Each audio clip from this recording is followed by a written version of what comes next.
Good evening, everyone. It's Necro Thursday, and you are listening to the Necromaniacs Horror Podcast. How's it going, Mike? It's good to have you back. Thank you so much. Yes, you've got a Mike and Mike episode for the first time in about a month, actually. Maybe even a little more than a month, according to my Necromaniacs Podbean interface I'm looking at right now. So yeah, it's going. Right off the jump, I just wanted to thank the listeners who and there were several of them who reached out to me regarding my cat Doyle, who passed away on November 4th at the age of 21 years old. Very kind of you to do that, all of you good people out there, and I really appreciate it. Thank you, and thank you, Mr. Hill, too, for your kind words as well. Yeah, and, we got good people listening to this show, man. Seriously, Hmm. and I appreciate everyone too. And yeah, it's hard, and I'm glad to see that everyone can come together on stuff like this. It makes it nice. Yeah, yeah. I mean, um, look, he lived a long life, but you're never really ready to say goodbye to your animal, no matter how old they are.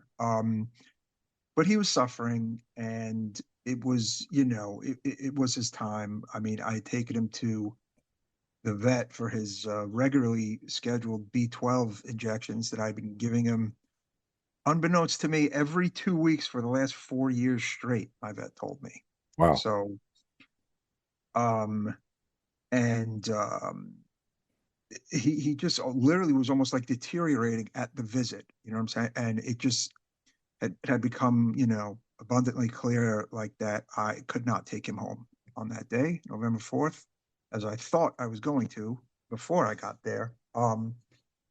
He just his temperature was dropping, his eyes were bad, his gums looked bad, and it was just, at one point I thought I would be able to get him home and maybe have a little more time with him, and then the vet came back in and was like, no, he will, if you take him home, he will pass in your home. That's what she said to me. Yeah. And I have a good vet, and I've come to learn from a few people I talked to, not a lot of vets would even say that to you. They would not give you that kind of like straight information sometimes.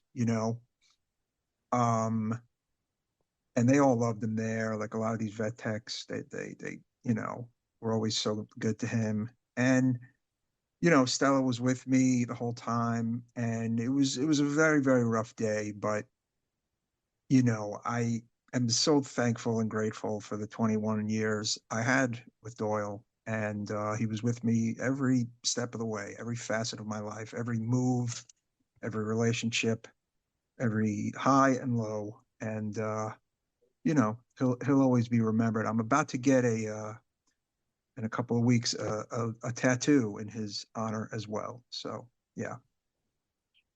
Well, that's really tough, man, and it's Mm. hard. And as you know, and everyone else knows, I went through something similar. And that last day for Loki was also like uncannily similar in the way it went down. Mm. So, Yeah, yeah, and I know one thing I do know is that, cats go out hard. Like it's not pretty if you let them pass naturally. Because let's face it, like these animals are supposed to, die through predation. Like predators are supposed to get them. They're not supposed to yes. really die of old age, and Mm. disease. They're Yeah, supposed to be, so it's bad. It's not pretty to have them pass naturally, and yeah, I just feel fortunate that my vet was honest with me, the same way yeah. your vet was.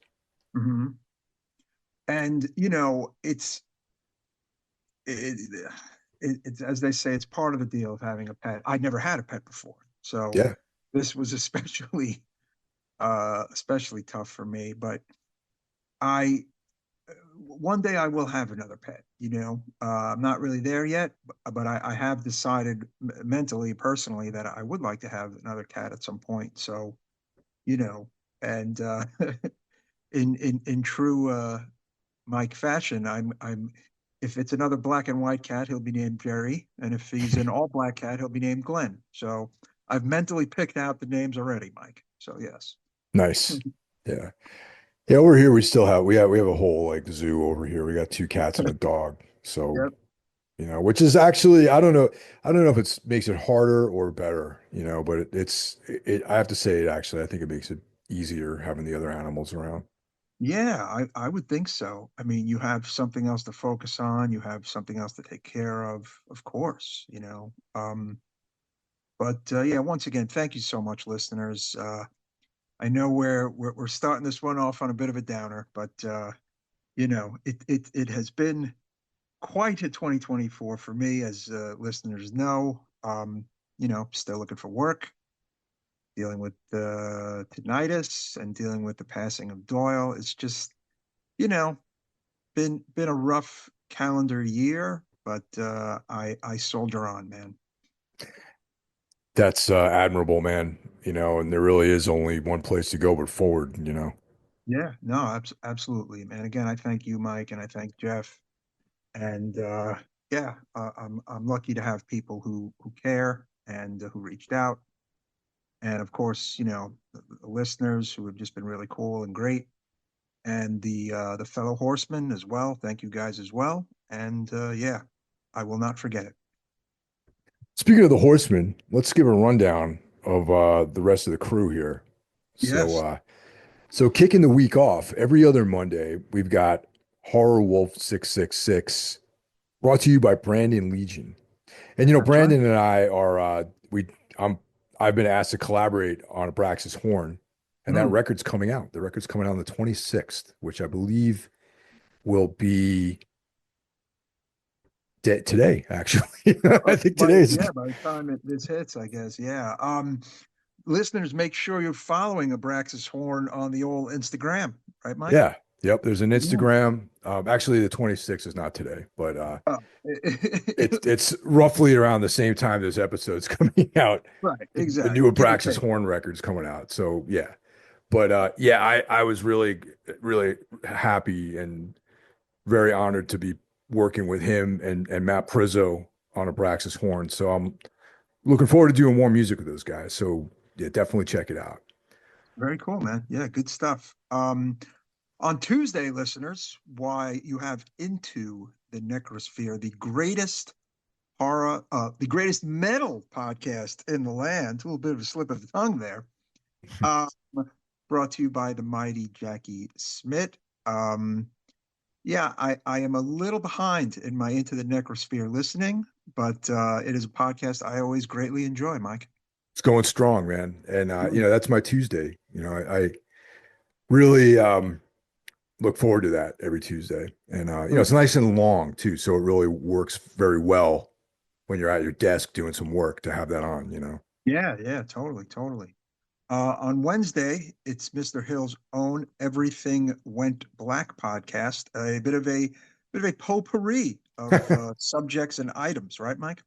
Yeah, yeah, it's a double shot day too, because we also got Iblis Manifestations brought to you by Cheyenne of the great band Trivax. That's right.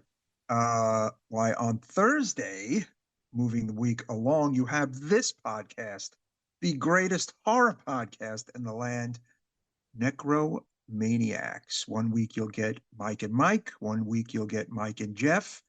And soon, kids, at the end of December, you'll get all three of us as we run down our tops of the 2024 horror extravaganza, right, Mike? This year is going to be tough, man. You know what I mean? There's Mm. been so many great films that came out this year. It's going to be a hard year to rank movies.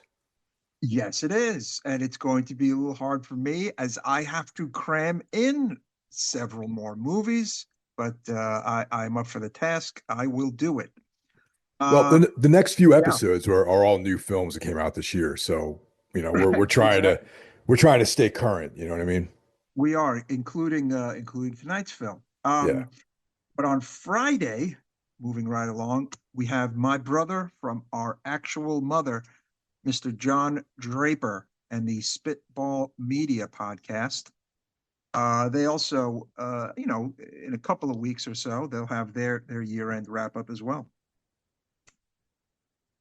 So Saturday is a day Mhm. off. That's So, right. we're in the end of fall going into winter, the Mhm. mightiest season of the year. So, go out, buy a scarf, enjoy some hot chocolate. The weather's out here, at least in the Northeast. It's Mm. definitely you're feeling the true weather up here, which is kind of cool. It's coming. Yeah. this is my favorite time of year, fall into winter. I love it. Mhm. So on Sunday, Carl Hikaro comes back because he hits us with two episodes a week, Oh, he's a Thursday busy and man. Sunday. Busy Yep, man. with Soul Knocks. And Mm. Carl and I are working on Darkness Weaves, which is a collaboration where we switch off which podcast does the episode, and we're covering the work of Carl Edward Wagner. Mhm. And right now we're doing the first Kane novel, Bloodstone. The first episode that covers chapters 1 through 4 came out on Everything Went Black, and the next installment is coming out on Soul Knox. So definitely check it out. Unfortunately, none of this stuff is in print right now, except for In a Lonely Place, the short story collection Mm. that Valancourt put out.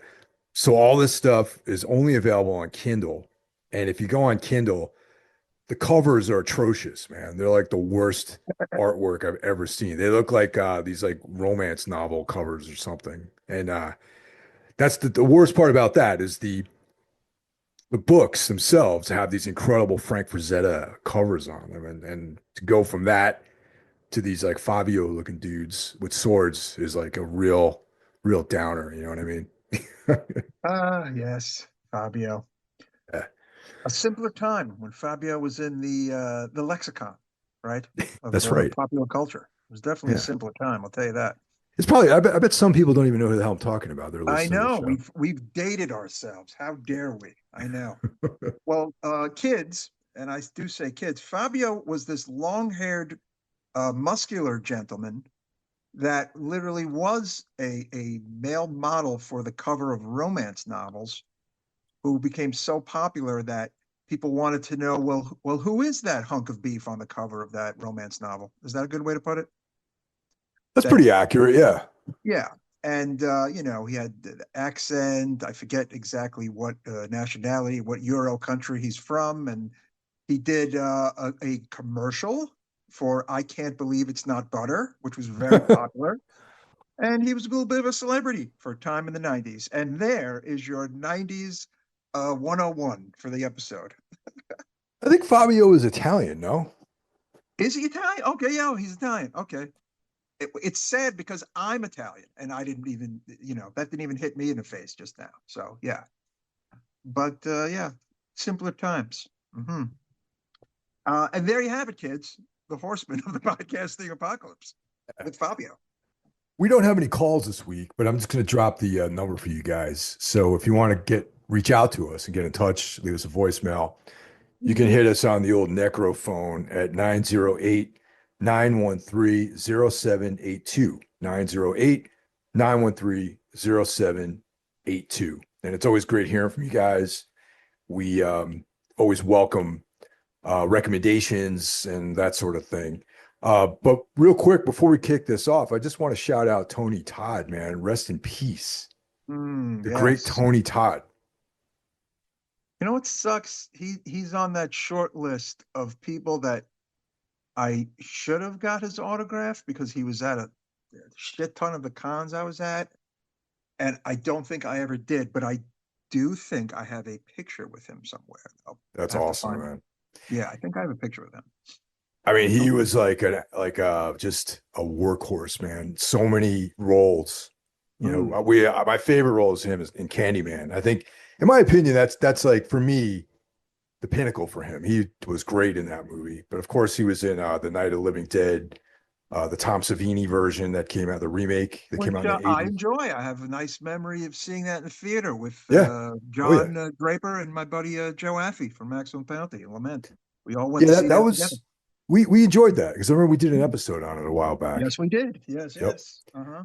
Also the Final Destination films, The Hmm. Rock.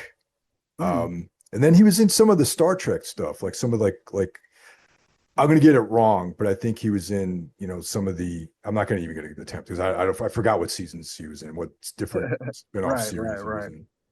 But he was in the Star Trek universe. Let's put it that way. It's a safe way to put it. That's right. But horror icon and rest in peace to you, good sir. Yeah. Um, wanted to bring up I listened to your Dead Ringers episode with not I'm sorry, not Dead Ringers Dead episode, Zone. Yeah, Dead Zone episode with Jeff, and the Headless Horseman had come up, and oddly enough, I just finished reading that short story from Washington Irving just the other day, finally. I love it. That's great, man. I Yeah. love to hear that. Yeah, Because I bought the book of all his short stories when me and Stella went to Sleepy Hollow. yeah. It was kind of just staring at me in the face. I was like, I'm going to buy this because I've never read the friggin' story, and it's excellent. And what's really funny is how close the story is to the Disney adaptation. They're Oh actually yeah. very similar. Oh yeah. The Disney did a great job of adapting that short story. I Yeah, thought it was great. yeah. I Um, mean, even though it has a little more, a little more warm and fuzzy around the edges because it's a 1930s or 40s Disney cartoon, the crux of it is literally the same as the story, and they take a lot of dialogue from the story, which is cool. Yeah, that's always been like a big thing for me. Because I grew up not too far from Sleepy Hollow. And Hmm. I'm like a Hudson Valley sort of, guy. Yeah, yeah. It's where I grew up. And that's always been like it always played heavily in my childhood, the story of the Headless Horseman. And Mm. uh and I also around the during the Halloween season, Tina and I also did a nice little trip up there. We took a midweek play hooky from work day. Nice, nice. Well, Stella was off and I don't have a job. So we did a midweek. So there you go. Yeah. It was called Wednesday, I think, or Thursday. So easier for me these days. But yeah, we had a good time. You know, great vibes up there, and it's the closest thing to I've been to actually going to Salem this time of year, which I hear is kind of like going to Mardi Gras on Yeah. like Fat Tuesday or Oh something, yeah. going to Salem in late October. So yeah. I've been to Salem several times. Like one of my best friends lives in Beverly, which is right next to Salem. So I've been up there quite a bit. And the town of Salem itself is really cool. It's better to go not in Halloween though. Yes. Yes. All the stuff is still there. Like all the, things that you would go to see during Halloween are still there. So you could go in November and not have like the place be Mm. swamped with people. Yeah. Maybe I would consider that for next year. I'm overdue to finally be there. But had a nice Halloween season. Um, and aside from that, I have been watching Mike Hill, the Zodiac miniseries on Netflix, which is Oh yeah. frigging really cool. Did you check that out yet? No, I got to see that, man. I got to see that. There's a reason why I haven't really been watching anything, and I'll get to Mm. that when it's my turn to talk about this stuff. Okay. Yeah. It's a three-parter. I'm on to part two. Um, this miniseries is of the mind of that the killer was, at the end of the movie, the Fincher movie, that that's the guy they're kind of pinning it on. I can't think of his name right now. But you know, they've got a lot of receipts that it was this guy too, even though technically the Zodiac is an unsolved murder. If you watch this, it seems like it's rather solved, but who knows? I definitely want to check that out, though. It seems like it's the kind of thing I'd be into. Yeah. Actually, to be honest, Tina's a huge true crime buff. Hmm. So this is something we probably would be able to enjoy together. So that's good. Yeah, yeah. It's not as lengthy as some of the other ones, but it is quite enjoyable. Again, I didn't finish it, but I'm super into it already. I've watched the first episode and maybe just about half of the second one. Um, But I forgot how many this guy killed. He killed more than I actually kind of remembered that he did. Um, and quite a dangerous fella for his time. Uh, you know, he killed mainly with a gun, but one time he stabbed two people to death. But yeah, a lot of people are, including the specials, of the mind that it was Arthur Lee Allen that was the Zodiac killer. That's Even definitely though, the name of a killer for sure. yeah, even though he died in August of '92 and was never conclusively linked to the murders. When you watch this special, I think you'll be like, oh yeah, this was the guy. So yeah. What about you, Mike? Okay. I kind of touched on this in the last episode. The I've been barreling through True Blood with Tina. Like That's right. that's she's seen the series many times, and she's always brought it up that, oh, we should watch this. I'm like, I don't know, man. Like I've resisted seeing it all this time, but like I finally relented. And there's 7 seasons, man. So it took a while to get through it. And right now we're on the last season. So trying to knock it out. There's other stuff obviously that we want to check out, shows. So that's what I've been, but the last like week or so has been this like full court press to get through the end. So whenever I don't have work or going to the gym or working on the podcast or practicing or whatever, I my viewing time has been spent getting through the True Blood last few episodes. I'll say this. I watched, I think, the first 3 seasons as they were happening, and I enjoyed it. 3 or 4 seasons. And then I punched out for whatever reason. But I watched the last episode, and I always felt that the final episode of True Blood was one of the best final episodes of a series I'd ever seen. So that's all I'll say. Well, that's I got that in my sights now, man. We're Mm. coming down probably in the next couple of days. We'll finish it. The weekend's coming It up. ended well. Yeah, it Yeah. ends well. So yeah. What I have to say, there's some great story ideas in there. Mhm. Some of the subplots were really interesting, and some of them were not so interesting. I'll leave it at that. And also, when there's real actors, like really solid acting on screen, it's awesome. Like you get Alexander Skarsgård's great. Rutger Hauer's in there for a while. Yeah, yeah. Um, you get the guy that played the T2. I always forget his name, man. He was in there. Um, yeah, I mean, when there's solid acting in there, those guys kill it. You can see the difference. You can feel their abilities, and then there's some not so good actors, like the guy who plays the Vampire Bill. I don't think is a very good actor. Um, it's interesting you mentioned Rutger Hauer when uh Anne Rice was kind of like, really out there killing it with the vampire books. They were kicking around movie ideas that never happened in like the 80s that never really happened for the Vampire Lestat. And she was like, Rutger Hauer's Vampire Lestat. It Yeah, has to be Rutger Hauer. And sadly, that never happened. Like, that would have probably been very interesting dude, in an 80s made Interview the Vampire Lestat with Rutger Hauer. That would have been cool. young Rutger Howard is a handsome bastard, man. That Yeah, dude, and she loved him, and that's why she got the vibes, from of that character. She was the guy he thought about, basically.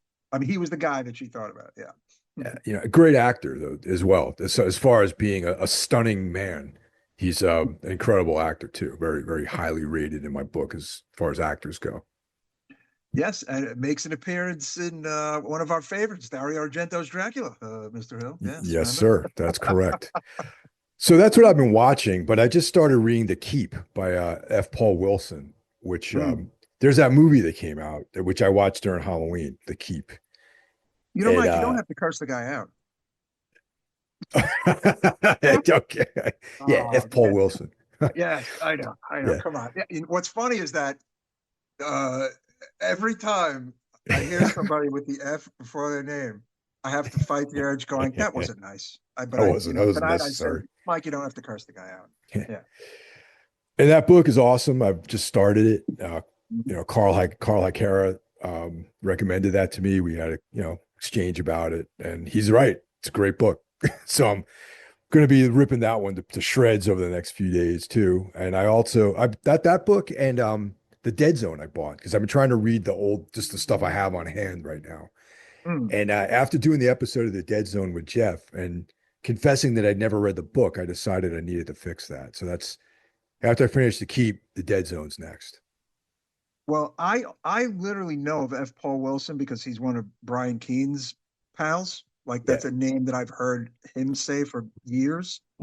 But speaking of Brian Keene, I got a book on Amazon called Splatterpunks: The Basement of Horror, an anthology from the creator of Splatterpunk Zine. Oh, cool. And what do you know? Brian Keene's got a story in this, as well as J.F. Gonzalez, Carver Pike, Glenn Rote, uh, Robert Essig, Patrick Lacey. It looks like it's got some really cool stuff in it. It's got a very cool cover. Uh, yeah, it's called Splatterpunk's Basement of Horror. So I I'm should looking look into forward to that. reading that. Yeah, I yeah. should definitely Uh, look into that. got it on Amazon. Yeah. Mhm. Yeah, so that's about it for me, man. You know, that and just getting through the days, man. It's been very busy lately. Sure, sure. Let's see. I've been listening to just like a lot of music. We saw King Diamond a few weeks ago, Stella and I. So I've been on a big King Diamond and Merciful Fate tear. Um, and another band that pretty much sounds like King Diamond, Merciful Fate meets Judas Priest, a band from Germany called Attic. You ever heard of them? Jay Bennett told me about them, but I haven't Mhm. actually listened to them. No.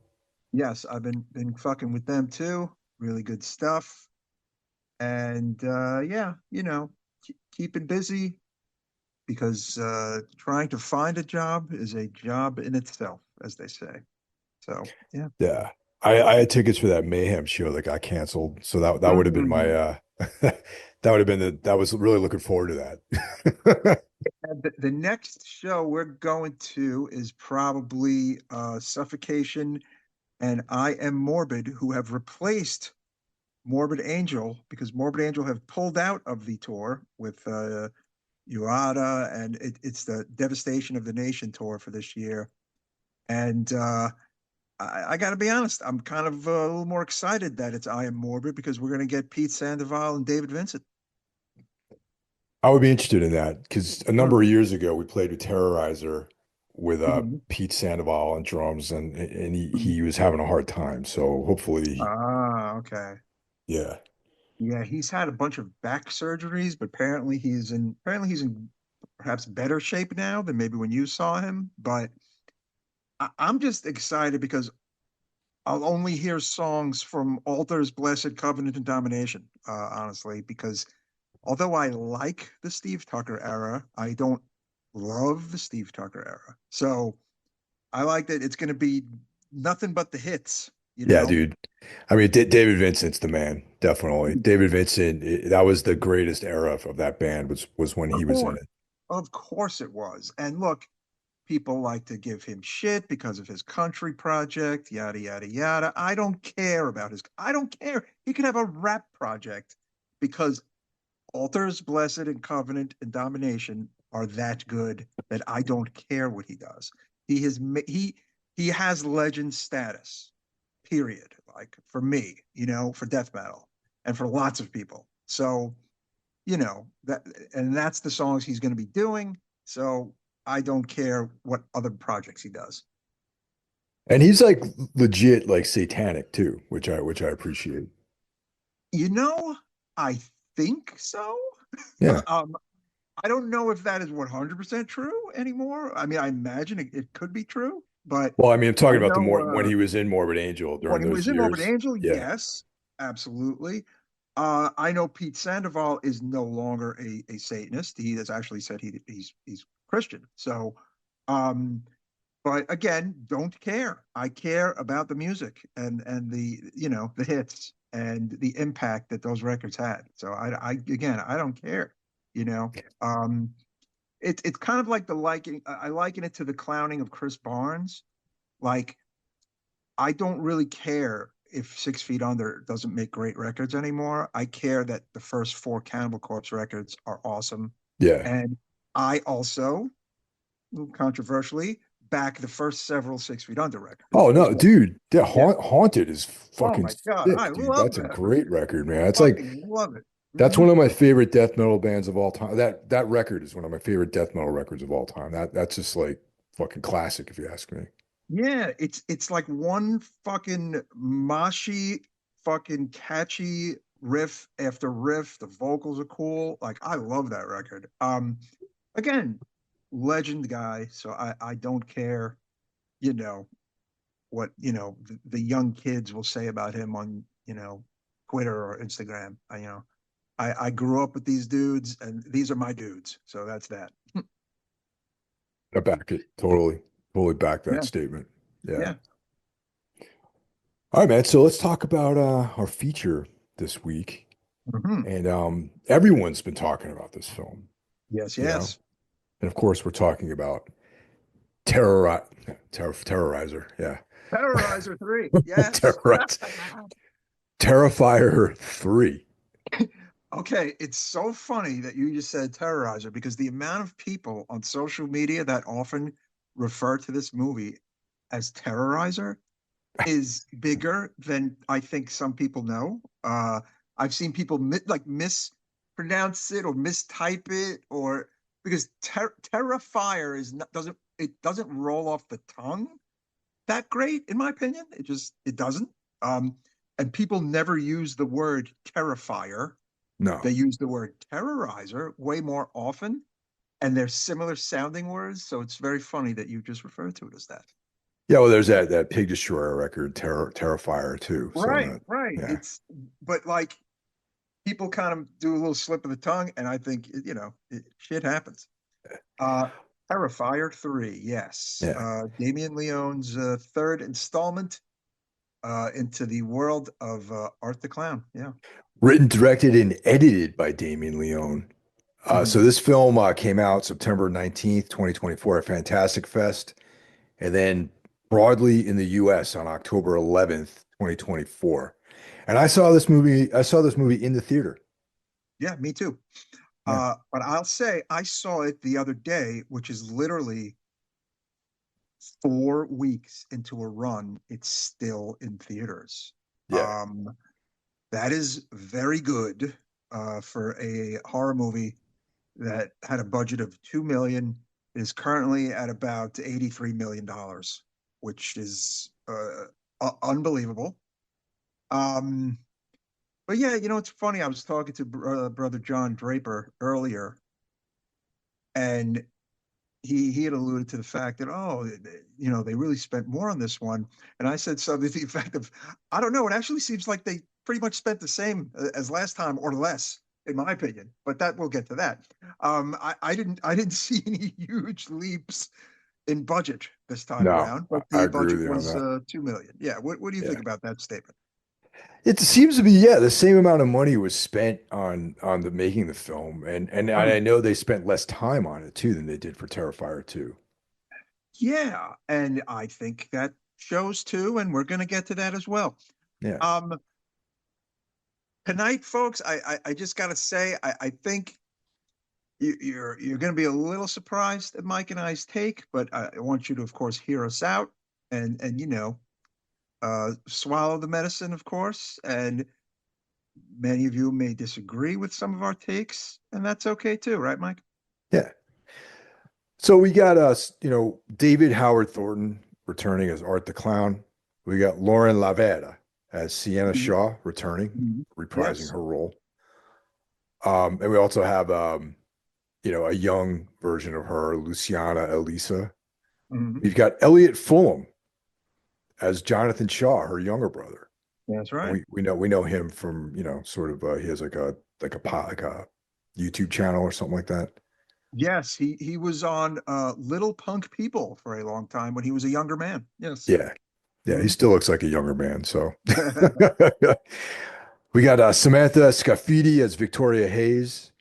Hmm. Um, we've got Margaret Ann Florence as Jess Shaw, Bryce Johnson as Greg. These are family members of Sienna. So I don't know. Let's see. Just Chris Jericho comes back as Adam Burke. He has a small part in the beginning. Yes. Tom Savini as a bystander. Hmm. Jason Patrick as Sienna's father, Michael Shaw. Now, I remember hearing the news that he was going to be in this movie. I did not recognize him whatsoever, Nope, I actually. didn't recognize him at all either. I didn't even know he was in the film until I read the credits. Yes, Oh, we got a yes. small Clint Howard appearance too, as Smokey. Recognized him, of course. Yeah, he's you can't. He's got a very very characteristic face. You know what I mean? Sure does. Yeah, and then like a bunch of other people. There's a lot. There's actually a pretty pretty decent amount of people in this film. A pretty large Uh, cast. I also didn't recognize Daniel Roebuck as Santa Claus. Uh, Daniel Roebuck is another character actor from about 8 million movies. Oh, did I skip him? Yeah, I guess I did. Yeah, but didn't really know that was him either. But yeah, kind of, it's kind of cool when there are cameos and then you don't recognize them. You know, I, So the film itself now, okay, everyone's been going crazy, throwing out accolades for this movie, celebrating the success, which I do celebrate the success of this film. I mean, I think that it's pretty amazing that a person's singular vision, pretty much done on their own terms, could be as popular as this, and especially in this day and age. I mean, of Mhm. course, nowadays Leone is he's got real management on his side now. I think he's with like the William Morris agency or something now, and Yeah, there's yeah. Hmm. there's interest and there's money, and I believe that he has retained the license for Art the Clown, like he still Hmm. owns the character and the intellectual property. That's So great. Yeah, that's a big, that's great. That's a win, if you ask me. absolutely. But again, listeners know we sung the praises of Terrifier 1 and Terrifier 2. I was over the moon for those films, and I was excited when I walked into the theater and sat down, and was of course looking forward to seeing this film. But throughout the movie, and as the movie went on, I found myself not as excited as I wanted to be, Mr. Hill. You know? Yeah. Well, see, this is the thing, man. It's like the first film, like I've seen all the Art the Clown appearances, in Oh, yeah, yeah. All Hallows Eve, the shorts, I saw the first film when it came out because just Hmm. hearing about Art the Clown, this character. And we covered the first one too, and it was just like we both agreed. It's like it was a rough, brutal, dirty Yeah. film. Just Hmm. like gritty, sleazy exploitation film. And but even Yeah. back then, we were sort of like other people were predicting that Art the Clown would be joining the pantheon of slasher greats, slasher icons, like Jason Voorhees and Michael Myers and, Freddy Krueger and Right. all that. And Exactly. Hmm. and he has actually. I would say that Yeah. he has Oh, yeah. ensconced himself within that rarefied air. Um, but but what I think has made this one a little different for me is that I feel like, unlike, I don't know, Friday the 13th Part 3, which is actually quite good. I watched it over the Halloween time, and I watched 3 and 4, right? And Part 4, wow, that is just like a harsh, brutal, excellent horror movie. Actually, Friday the 13th Part 4. Yeah. I was vested in the characters and the characters who made it, and I kind of cared about the people, and and Jason is just like a brute, and it's Yeah. almost there's a weird almost level of believability almost to some aspects of those two movies in Part 3 and 4. Jason hasn't reached nonsense status just yet, right? Would you agree? Yeah. Four was definitely it was four was an enjoyable film. And it's funny, I think your brother brought up the whole thing about how like Halloween started off strong and then got worse as time went on. And Friday the 13th started off not so strong, but got stronger as the sequels came out. And I agree with that Yes. sentiment. Exactly. Yeah, 3 and 4 are actually, one could argue, are better than part two. I don't know if they're better than part one. I really like part one. Rewatching part two, I was like, oh, I don't know. Even though it's Jason's debut and all that, Yeah. like, I enjoy 3 and 4 more. Anyway, um, but I almost felt like with Terrifier 3, I feel like we're in Halloween 5 territory already. And I know some people might be yelling at their phones or yelling at me right now, but I that's the vibe I got. I got this vibe that this wasn't as thought out as part one and two. I felt like it was a little kind of thrown together, part three, and it really shouldn't have been. And then I kept thinking about all the money part two made, and I was expecting that money to show up in part three, and I felt like none of that money showed up in part three, actually, which was weird. Um, I know the budget is 2 million. I almost feel like they may not have even spent $2 million on this movie at times. Um, Look, we know in part two they introduced the whole fantastical aspect of the movie, which I've read from some people online that they actually really like that aspect, and then other people are like, maybe they should have just left Art the Clown as this like killer that we don't know a lot about, or Well, we who just still don't know a kills lot people. about it, which is Right. like one of the problems I have with part three too. Well, yeah. Well, that's the other thing, right? But like, I'm talking about the introduction of this whole mythos and borderline sword and sorcery thing going on Yeah. that happened in part two, that I thought we'd get a little more of in three, and we actually didn't get much more of that in part three. And we really didn't get too much explanation of things at all in this movie. Uh, the focus I felt was on the kills it's themselves, Yeah. and how over the top and repulsive and disgusting they could be. And that's all fine and good. That's great.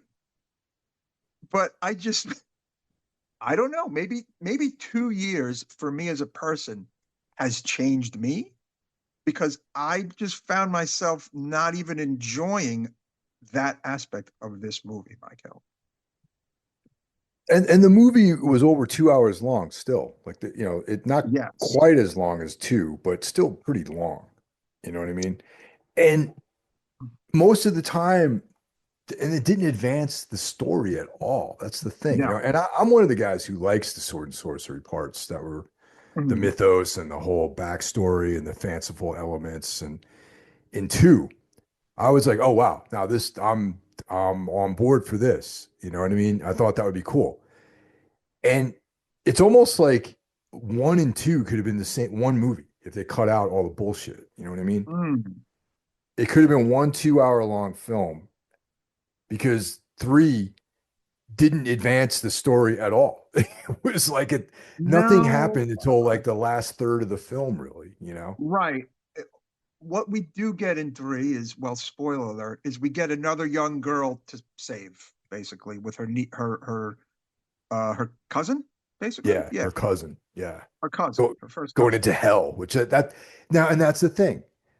Now I'm interested in what happens after that. I'm not going to see this in the movies. I'm not going to see the fourth one of the movies in the Mm. theater, but I'll probably see it because I want to find out what happens. But it's not a priority now to see part four, honestly.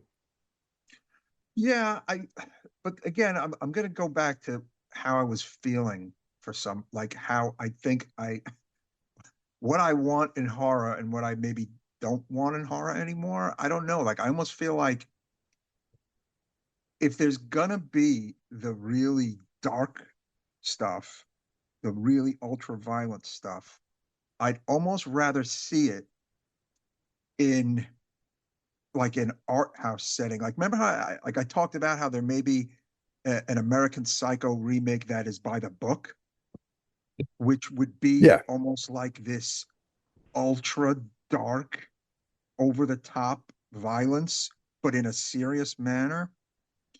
but that like that's a part of the story though. You know what I'm saying? Like Yeah.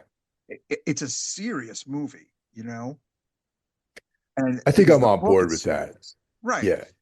Like, and you know, like Martyrs is serious. It's not hokey. I felt like the hokiness here was just something that instead of I would be say enjoying a few years ago, I just found myself being just kind of, and I know I'm almost surprising myself by saying I just felt grossed out and I just wasn't enjoying it. And I think it's because I wasn't enjoying the fact that like I felt like I watched a movie that was thrown together. Yeah. And I almost felt cheated as a fan of Terrifier in a way, you know? Like I felt let down by Damien Leone because I found I was like, you know what? I'm good. You know, like I was checked out in a way. And Yeah. maybe it has to do with I'm not the person I was in 2022 or 2021. Who the fuck knows? I don't know. But I know that like I found myself not caring. And I found myself a little bored, a little disgusted, and the fun wasn't there. Even though I really wanted the fun to be there, I didn't have fun watching this movie. I felt like I wanted it to be over. So that's my honest take on it. Yeah. I don't I know. like to add something to that too, because like Mhm, um I was bored mhm, and what I felt I also felt cheated because it felt like rather than tell a story and advance this like mythos that he dreamt up, which I think is still pretty cool, really. mhm. He just put together a bunch of set pieces. It felt Yes. like he had these kills in mind devised before his actual scripting was done, maybe. And he just kind of strung together all these like murder set pieces and then rather than plot elements, and that's why they're boring. They're just these gags that show up in the film and they're kind of like irrelevant to the story, really. I mean, there's like, okay, cool. Like he goes to a bar, he kills these guys, there's like Mhm.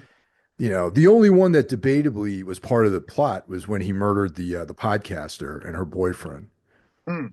That was connected to the narratives lines. That was part of the storyline. But there's so And the many rant. murder of the her aunt and uncle, Well, obviously. yeah, that's Yeah. that's and that happens during the segment of the film, like the last third, Mhm. when there's actually storytelling going on. You know what I mean? Yeah. Yeah. Like the first Um, 2/3 of the film is like you're kind of retreading a lot of the same ground. Like, yes, it's interesting to show that Sienna has like PTSD and she's dealing with all the aftermath. But that was like seriously, like an hour of the film was spent dealing with that, and that was just like narratively not a good decision to make, I think. I'll say this though, I like Lauren Lavera, Yeah, and she was great. Yeah. she's a trooper. She is a beautiful young woman with a very bright career ahead of her, I hope Oh yeah, and I think. definitely. Yeah. Um, it'll be interesting to see what other acting choices she makes. She looks like a star. I thought it was interesting the decision to kill her brother, Jonathan, played by Elliot Fulham, off screen. I agree. I And was I'm almost thinking he's not dead. What about you? I think you're right, actually, because why would they spare us that murder? Like they kill all kinds of people in this movie brutally. Mm, So yeah. why make the decision to have him killed off screen unless he actually isn't dead? Yeah. The killing of her aunt was that bothered me. Like Yeah. I was like, oh fuck me, like I knew this was Well, coming. I wanted to bring, I think we talked about this on the thread, how I felt like Leone's into a lot of the same stuff that we're into. You know what I mean? He loves Mm, comics and like horror films and, mm. like Clive Barker and horror movies and books and all this stuff. This, I feel like Art the Clown could have been like a late 80s, like caliber comic or something like that. You know what I mean? Like, Yes. Yes. yeah, it's funny you mentioned that. I'm in the process of rereading Dead World via the Yeah. graphic novels, Oh which yeah. are available for very nice prices on Amazon, listeners, all 6 volumes of the original run. Um, yeah, I think so too. But I don't know. The hokiness level here was kind of ramped up, I felt. Well, Um, I was going to and like get to that. yeah, and Is the creepiness of part two. Okay, part two fucked me up. The whole that song and the clown cafe, like it just really disturbed me. Like there was the disturbing levels of part two that I don't really think were there too much in part three, right? Yeah, yeah, yeah. There was like a trippy, surreal element to part two, Hmm. especially the ending. You know what I mean? Like that was Yeah. like very and that's what made me think of like those comics, like Faust or Mm. something like that. But Yes, yes.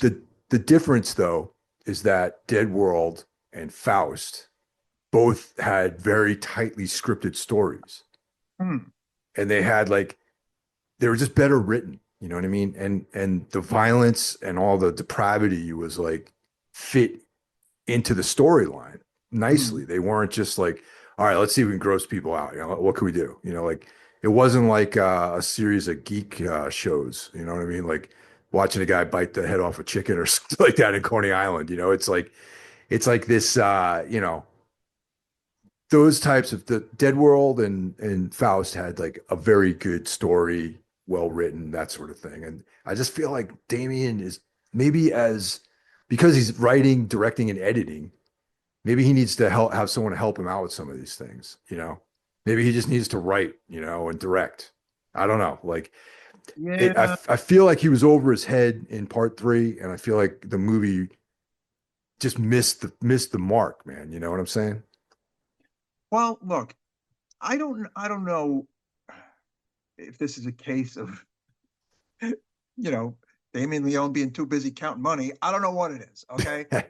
I mean, he's become a very wealthy man uh, Yeah. as of late. But you know what? That's awesome. Good for him. But as a fan, I was expecting a little more. I was expecting a little better. Hey, maybe part four will have me turn a corner. Look, again, like you said, I'm not going to see it in a theater. I literally proclaimed that I'm not going to see it at all on my Facebook page, and it got a Yeah, I lot of remember heat. I remember reading Yes. that. Yeah. I may walk that one back because I do want to see where it goes, but I hope it's just a little more meat on the bone, to play a Yeah, word, right? exactly, man. Like that's what I'm saying. It's like this movie was 125 minutes long. This Yeah. fucking guy didn't he waited till like the last like 20 minutes of the movie to like advance the story. You know what I'm saying? It's like Mm. that was my biggest gripe because like halfway through the film, like, all right, when is the story gonna kick in? It's like, all right, we're seeing Sienna's struggles, her brother's like in college or whatever, his, roommates. There's a bunch of murders. We see Art the Clown, and it's cool. Like, and his sidekick, from the first film, that chick. Yeah, And yeah. like, Victoria. yeah, Victoria. And it's like, okay, cool. The beginning when he's just creepily sitting in that house, it's cool. The very beginning, that first part of Yeah, the that film. was cool actually. Yeah. I'm That like, that what? creeped me out. That creeped me out. That was a good moment. Yeah. There And wasn't enough of that. that's we need more of that shit in Mm, this film. Creepiness, not just overt violence, really. Because I think you and I, after we covered Found a few years mm. ago, I Yes. think that Oof. we both admitted that we are not fans of extreme horror. Not extreme horror films. I can do better with extreme horror in the written form, in the books. I'm Yeah. actually more better with extreme horror books because it's not showing me. I'm showing me. Like it's in my head. Like you know what I'm Right. saying? Yeah. It's not in my face. It's like I just felt uncomfortable by the end of the movie. And then, as we said, her cousin, Gabby, falls into a pit with the sword and goes to hell. And Sienna's hands are healed because Art bashed her hands while she was, taped to the chair or whatever. And the movie ends with Art getting on a bus. And I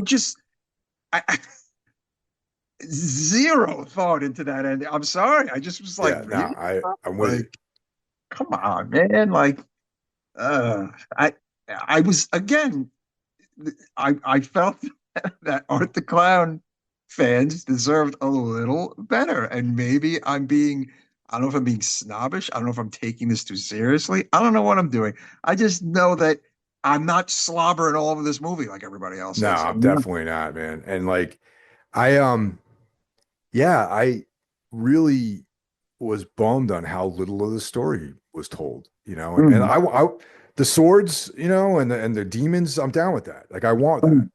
mm, Like mhm. Jason Patrick was in for a minute. What's up with him? There's a whole other thread. Bond, yeah.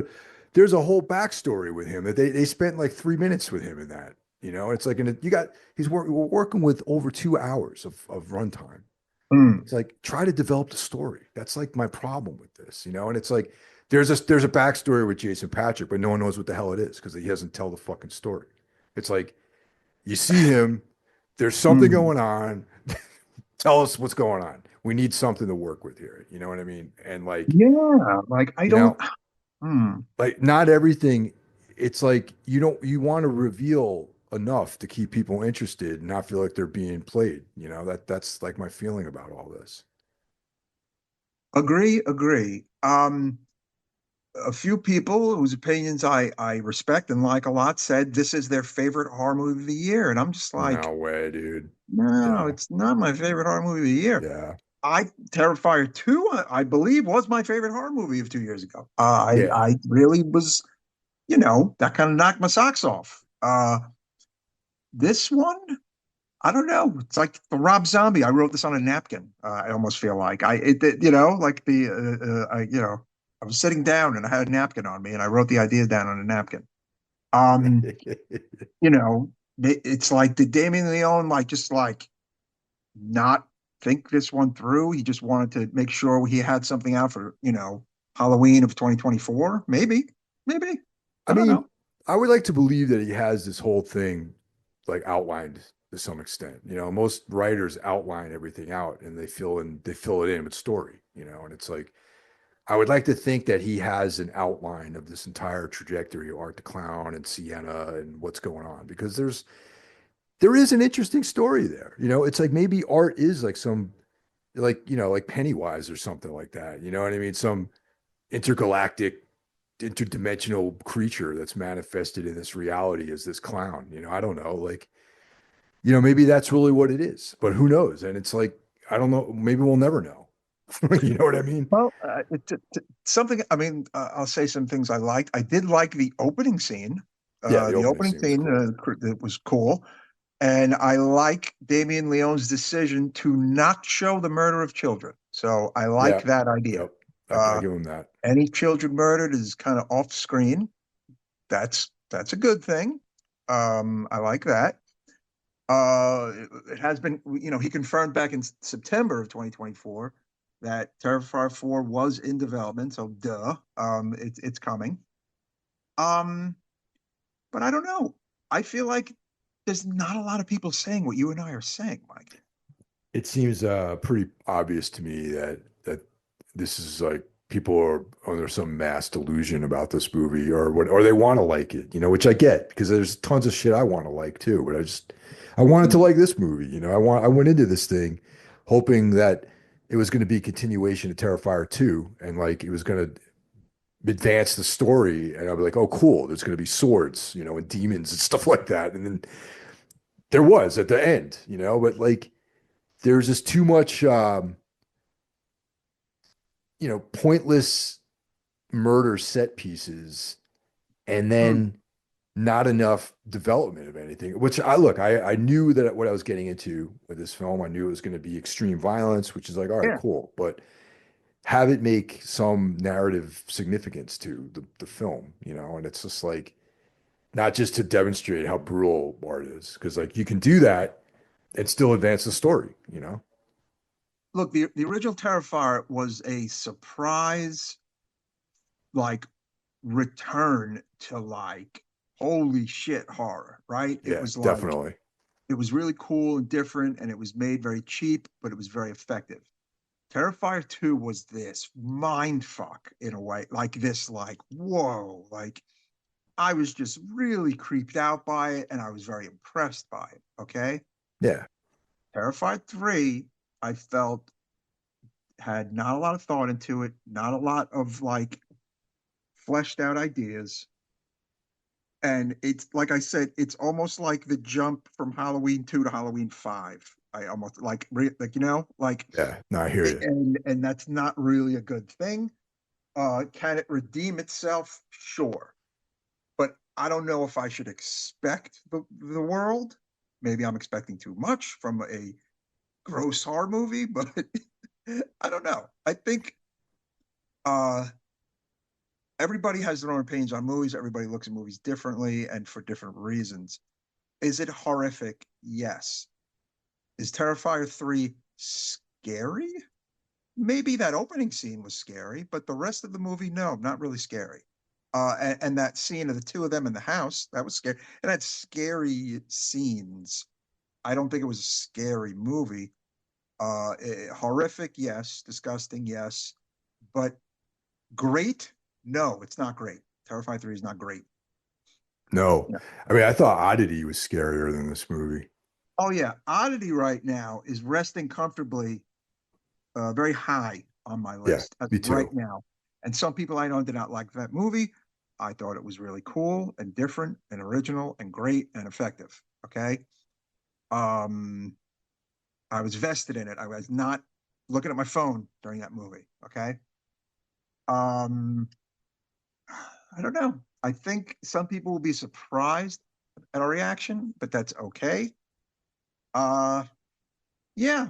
Again, maybe we're being too hard on it, although I don't think we are being too hard on it, No, actually. no, I think we're being right on the money with this one, man. Honestly, I think, like I said, it just was boring, and I felt kind of ripped off at the end, at the end of the day with this. And I mean, like I said, I'm gonna go see four. I want to find out what happens in hell, for sure.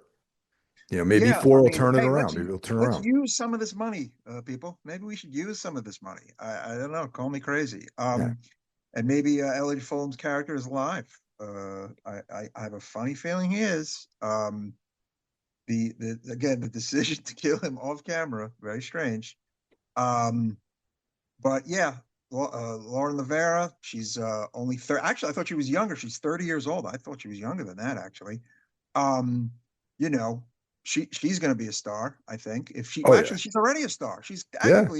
technically she's already horror royalty, actually. But Oh yeah. I mean, outside of horror, Um, but yeah, for my score of Terrifier 3 on a Necromaniac scale of 1 to 5, it's a 3. It's Oh, see it, pretty good, not great, pretty good, 3.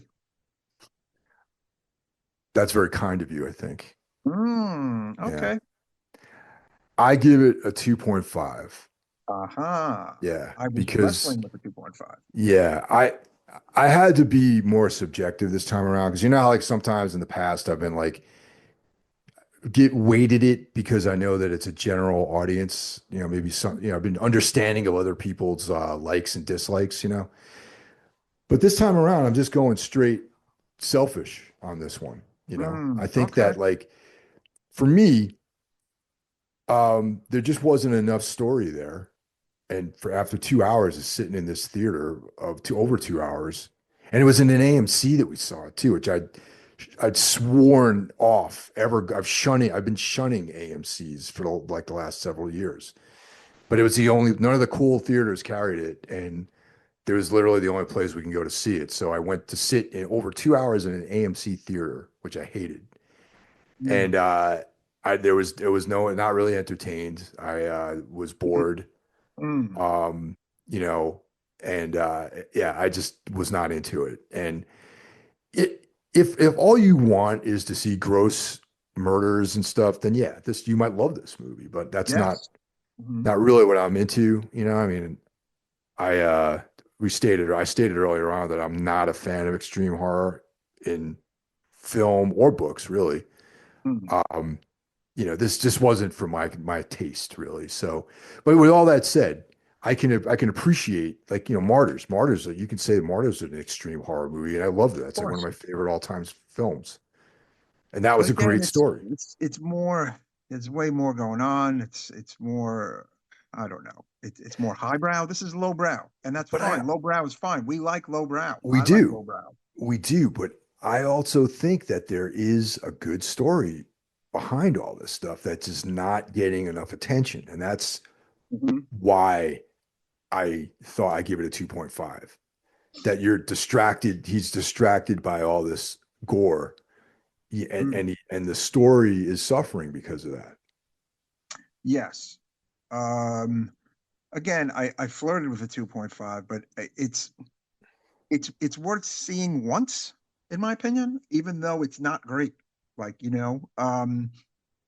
it's a part of the bigger picture and the story, and I look forward to where it's going, although I'm afraid of where it's going. I just hope he takes the time to really kind of up the ante, and maybe put a little more thought into it, and perhaps close the chapter on Art the Clown in a cool way. Although one could argue there's too much money to be left on the table to ever really close the door on this guy, but we'll see. I think, I don't know.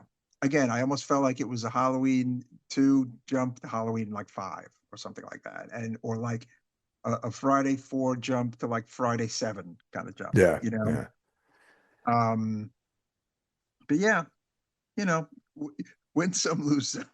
yeah. When 4 comes out, I'll wait for it to be on Tubi, and then I'll watch it or something like Uh-huh. Yes. By the way, that. Tubi. Stella and I were doing the Tubi deep dive. My God, you could just spend your life on Tubi. Oh yeah, It's just so much and so many genres, and it's so like it's laid out in the way that I wish Shutter was laid out. Shutter, you're yeah. never listening to me.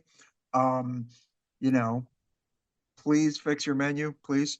Dude, as much as I love Shutter, they have the worst interface, the least user-friendly interface out of any of this platforms.